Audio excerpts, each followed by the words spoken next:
என்னம்மா, என்ன அதிகமாக யோசிக்கிறாய்?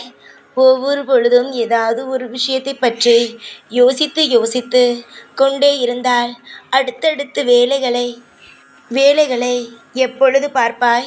ஒவ்வொரு பொழுதும் நானும் உன்னை கவனித்து கொண்டு தான் இருக்கிறேன். எப்பொழுதும் ஏதோ ஒரு யோசனையிலேயே இருக்கிறாய். தேவையே இல்லாமல் உனக்கு ஒரு நபர் அதிகமாக கஷ்டத்தை கொடுத்து கொண்டு இருக்கிறார். அவர் தூரத்து உறவாக இருந்தாலும் தூரமாக இருந்தாலும் யார் மூலமாவது ஏதாவது ஒரு பிரச்சனையை ஒவ்வொரு பொழுதும் அவர் உருவாக்கி கொண்டே இருக்கிறார். உனக்கு உன்னுடைய மனதில் தோன்றுவது எவ்வளவுதான் தொலைதூரம் சண்டை வேண்டாம் என்று ஒதுங்கி வந்தாலும் ஏன் இது போன்ற மனிதர்கள் எல்லாம் விடுவது கிடையாது. ஒவ்வொரு நாளும் கஷ்டப்படுத்தி கொண்டு இருக்கிறார்கள்.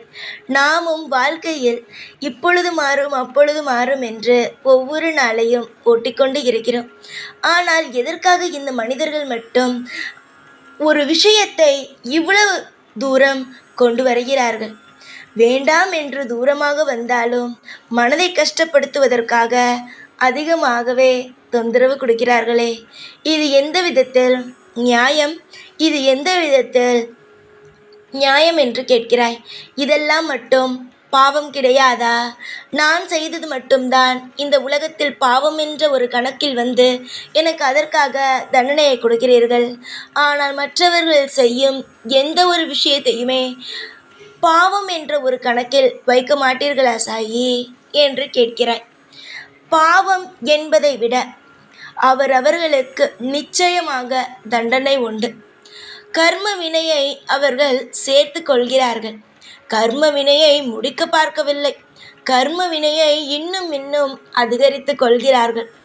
அவர்கள் அதிகரித்து கொள்கிறார்கள். அதற்கு என்ன செய்ய முடியும்? அதிகரித்து கொள்ளட்டும் தங்கமே. அவர்களால் எந்த அளவுக்கு அதிகரிக்க முடியுமோ அதிகரித்து அதற்கான விஷயங்களை அனுபவிக்கட்டும். உன்னுடைய வாழ்க்கையில் இப்பொழுது உனக்கு அதிகமாக கஷ்டத்தை கொடுக்கிறார் என்று கவலைப்படுகிறாய் அல்லவா? இன்னும் நிச்சயமாக நான் உனக்கு சொல்கிறேன், நன்றாக காதில் வாங்கிக்கொள்.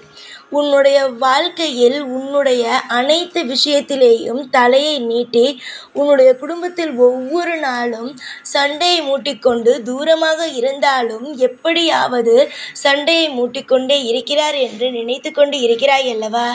அந்த நபர் நிச்சயமாக உன்னுடைய வாழ்க்கையில் இருந்து நிச்சயமாகவே போகிறார். இதுதான் உண்மை.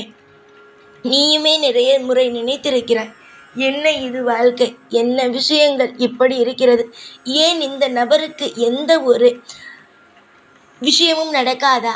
ஏன் நான் இருக்கிறேன், எனக்கு இத்தனை கண்டங்கள் வருகிறது, அதிலிருந்து தப்பிக்கிறேன், இத்தனை விஷயங்கள் நடக்கிறது. ஆனால் இந்த மாதிரியான ஆட்களுக்கு மட்டும் எந்த ஒரு கெட்ட விஷயமும் நடக்காதா என்று நீ நினைக்கிறாய். ஏன் நடக்காது? எதற்கு நடக்காது? நடக்கும். அவனுடைய தலையில் அவன் மண்ணை போட்டு கொள்கிறான். சரியா?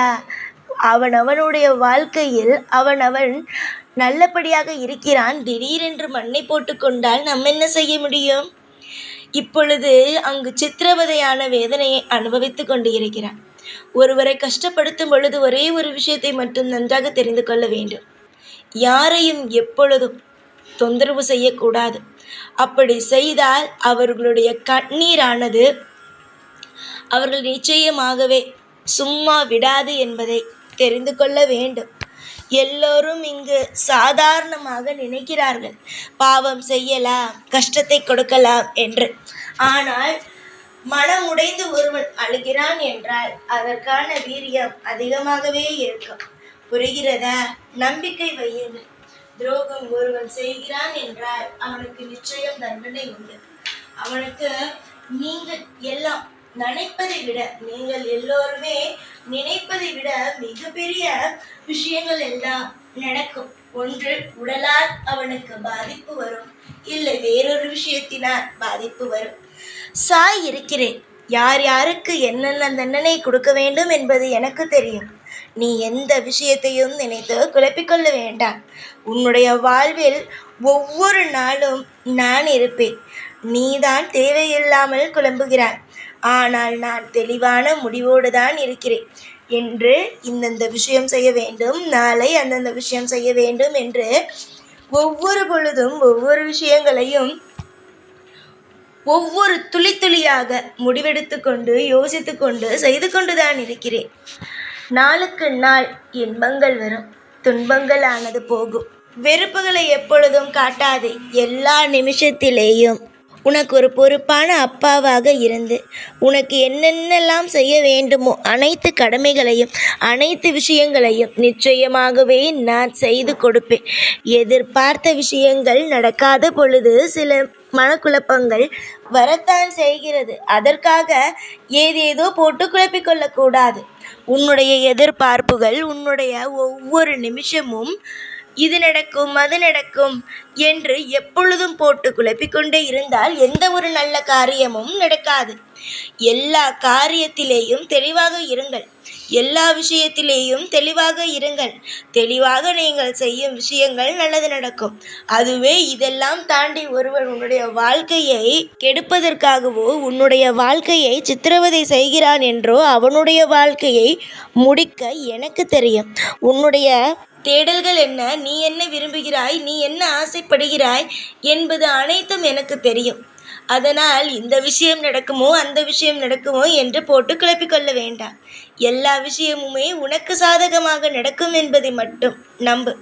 நீ இவர்களுக்கு பாவம் இல்லையா அவர்களுக்கு பாவம் இல்லையா என்று நினைப்பதை விட சாய் எல்லோருக்கும் சமமானவர். எல்லோர் தவறு செய்தாலும் நிச்சயமாக கொடுக்க வேண்டிய தண்டனையை நிச்சயமாக கொடுப்பார் என்று நம்பு.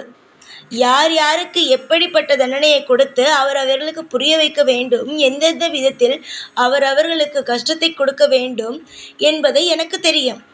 நல்லது செய்பவர்களுக்கு நன்மை, கெட்டது செய்பவர்களுக்கு கெட்டது தானே. உன்னுடைய வாழ்க்கையை நல்லது தானே செய்கிறாய். அப்படி இருக்கும் பொழுது உனக்கு நல்லது நடக்கும்.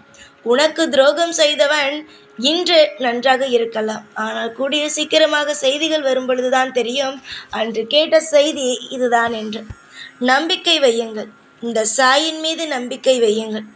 ஒவ்வொரு பொழுதும் சாய் நிச்சயமாக உனக்கு துணை இருப்பேன் என்று நம்புங்கள். இந்த சாயை மீறி எந்த ஒரு விஷயமும் உங்களுடைய வாழ்க்கையில் தவறாக நடக்காது. நன்மைகள் நடக்கட்டும்.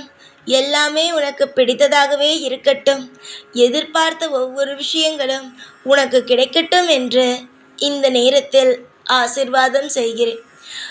தூரத்து உறவாக இருந்தாலும் இல்லை பக்கத்திலேயே இருந்தாலும் யாராக இருந்தாலும் மற்றவர்களுக்கு தொல்லை கொடுக்காமல் இருக்கும் வரைதான் அவனுக்கும் வாழ்க்கையில் நிம்மதி, தொல்லை கொடுப்பவனுக்கும் வாழ்க்கையில் நிம்மதி. எப்பொழுதுமே ஒரு நபரை போட்டு அதிகமாக தொந்தரவுகள் கொடுத்து கொண்டு இருந்தால் அது கர்ம வினையாகிவிடும். எல்லாம் நல்லது நடக்கும். கண்ணீரை துடைத்து கொண்டு சந்தோஷமாக இருக்கும் வழியை பாருங்கள். எப்பொழுதும் எல்லா நாளும் உன் கூடவே இருந்து உன்னை ஒவ்வொரு நாளும் வாழ வைப்பேன் இந்த சாய்நான். ஓம் சாய்ராம்.